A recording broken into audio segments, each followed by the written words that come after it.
تو اس طرح یہ سلسلہ چشت جو ہے اس کا اپنا ایک مزاج ہے. خواجگان کا اپنا ایک رنگ تھا، ولایت کے رنگ الگ الگ ہو گئے. اور یہ سب اللہ تعالیٰ نے مختلف، جیسے ظاہری طور پر شریعت کے مختلف راستے بنائے گئے نا عمل کرنے کے لیے، آسانی جس میں وہ لوگوں کے حالات کے مطابق، لوگوں کی سہولتوں کے مطابق، حنفی، شافعی، مالکی، حنبلی. تو دنیا میں 4 یہ ظاہری سلسلے ہیں. تو یہ چاروں جو ہیں سلسلے ایسے ہیں کہ اس میں ہماری ظاہری حالات کی رعایت کی گئی ہے. اب جس خطے میں جو سلسلے مناسب تھے وہ سلسلے وہاں رائج ہو گئے، وہ پھیل گئے. جیسے یہاں پر ہمارے اس ریجن میں، ایشیا میں زیادہ تر حنفی جو ہے مکتب فکر عام ہوا، اور ادھر انڈونیشیا اور ملیشیا میں مالکی، شافعی، بلکہ شافعی زیادہ وہاں پر عام ہوئے. اور پھر آگے جائے افریقہ کے ممالک میں وہاں مالکی حضرات جو ہیں وہ تھے. جیسے حنبلی حضرات عرب کے کچھ علاقوں میں پائے جاتے ہیں. سعودی عرب میں جو موجودہ مذہب ہے اس وقت حنبلی ہے وہ، اور اس طرح آس پاس کے بعض عرب علاقوں میں.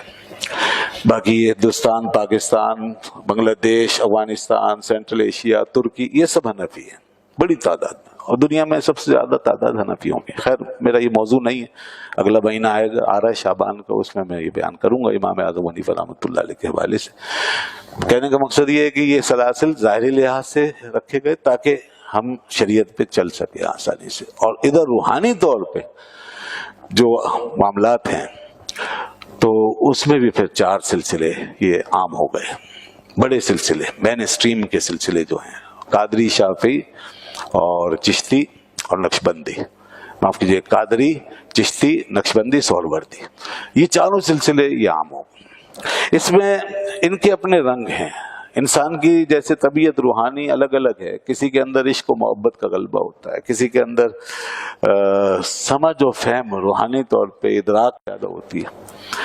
تو اس طرح یہ مختلف سلسلوں میں مختلف رنگ ہیں. چشتی سلسلے کے اندر عشق و محبت، سوز و گداز یہ زیادہ ہے.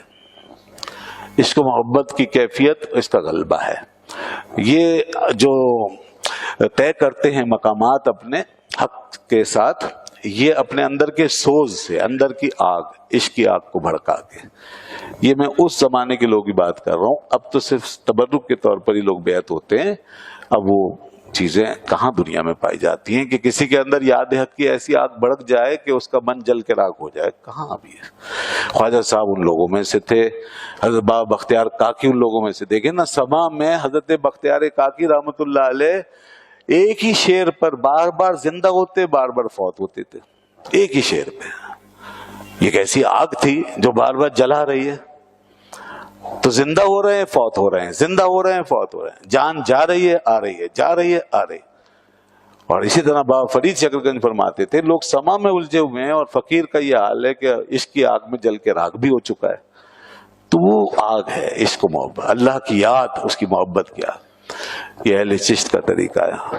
اور ادھر اہل نقشبند جو ہیں، نقشبند کا طریقے میں نقش حق کو زیادہ اپنایا جاتا ہے. نقش حق یعنی اللہ کی یاد کا ایک نقش من میں قائم ہوتا ہے، جیسے کوئی چیز چھپ جاتی ہے. بس ایک چیز چھپ گئی، لگ گئی، مول لگ گئی اندر. یاد الہی کا نقش روح میں، دل میں، اس کے باطن کے اندر پیوست ہو جاتا ہے، اور وہ اتنا غالب ہوتا ہے کہ پھر وہ ہر چیز کو، دوسری ہر چیز کو مٹا دیتا ہے. ادھر آگ لگی، بھڑکی اور ہر چیز جل گئی نا، اور ادھر کیا ہوا؟ ادھر نقش بنا، وہ چھپا اور غالب آیا، اور سب چیز، دنیا کی ہر چیز غائب ہو گئی اور صرف حق رہ گیا. اسی طرح قادری اور سہروردی سلسلے میں یاد حق کو بھڑکا کر کے، اس ذکر کو خوب بھڑکا کر کے، اور اس کے ذریعے سے معرفت طے کی گئی ہے، اور باقی سب غیر ما سوی اللہ کو گویا اس طرح نکالا گیا ہے. تو یہ ان کے مزاج ہیں سلسلوں کے، ان مزاجوں میں ڈھلے ہوئے ہیں یہ سلسلے. اسی کے مطابق پہلے بیعتیں ہوتی تھی. اصل بیعتیں وہ بیعت سلوک ہوتی تھی جو ان مزاجوں کے ساتھ ہوتی تھی. اب چونکہ یہ چیزیں بھی تقریباً ختم ہو گئی، صرف نام رہ گئے، رسمیں رہ گئیں، حوالے رہ گئے، باتیں رہ گئیں. تو لہذا اب جو بیعتیں ہیں وہ بیعت سلوک نہیں ہے، وہ خالی بیعت ارادت ہے، وہ بیعت محبت ہے، بیعت نسبت ہے. بس ایک نسبت حاصل ہو جاتی ہے اس حد تک، تاکہ وہ برکت بزرگوں کی ملتی. اور یہی وجہ ہے کہ اب بہت سے لوگ اگر کسی اچھے سلسلے میں اچھے کسی ماحول سے وابستہ ہو جائیں تو وہ اصلاح پکڑ لیتے ہیں، ورنہ اسی بیعت کے ساتھ بہت سے وہ ہیں جو اور بگڑ جاتے ہیں۔ ان کا حال یہ ہے کہ وہ سمجھتے ہیں کہ اب ساری منزلیں طے ہو گئی، یعنی کہ انہوں نے خالی چھلکا پایا اور سمجھا کہ گودا بھی مل گیا ہے، انہوں نے صرف جو ہے ظاہری ہاتھ میں ہاتھ دیا، سمجھے کہ خدا تک پہنچ گیا۔ اب بہت سے بیوقوف بنانے والے ان کو اس طرح بیوقوف بھی بناتے ہیں، وہی پہنچ گئے، آپ پہنچ گئے، بس ہو گیا کام، اب چھوڑے سب۔ تو اس طرح لوگ اس غفلت میں پڑے ہوئے ہیں ایسی رسمی بیعتوں کو لے کے، اور دین و شریعت کی پرواہ نہیں، خاص طور پہ علم کی پرواہ نہیں ہے۔ علم بالکل غائب ہو گیا، دین کا علم ہی غائب ہو گیا، یعنی وہ علم جس سے دروازہ کھلتا ہے اللہ کی محبت کا، معرفت کا، وہی غائب ہو گیا۔ جب علم ہی نہیں ہے کسی چیز کا تو ایک چیز کو ہاتھ کیسے لگائیں گے آپ؟ ایک مشینری بھی اگر رکھی ہے تو اس کو کھولنے کے لیے علم چاہیے بھائی، کسی بھی چیز کو آپ جب بھی استعمال میں لائیں علم چاہیے۔ یہاں پورے سفر طے ہو گئے اور علم کا نام و نشان نہیں۔ جتنے صوفیہ تھے بزرگان وہ سب کے سب با علم تھے، علم والے لوگ تھے، انہوں نے علم سیکھا سکھایا، اور تم کے سلسلوں میں علم بہرحال باقی رہا ہے۔ تو اس طرح ان کا سلسلہ آگے بڑھا ہے، تو اس لیے وہ بیعتیں حقیقی بیعتیں تھیں۔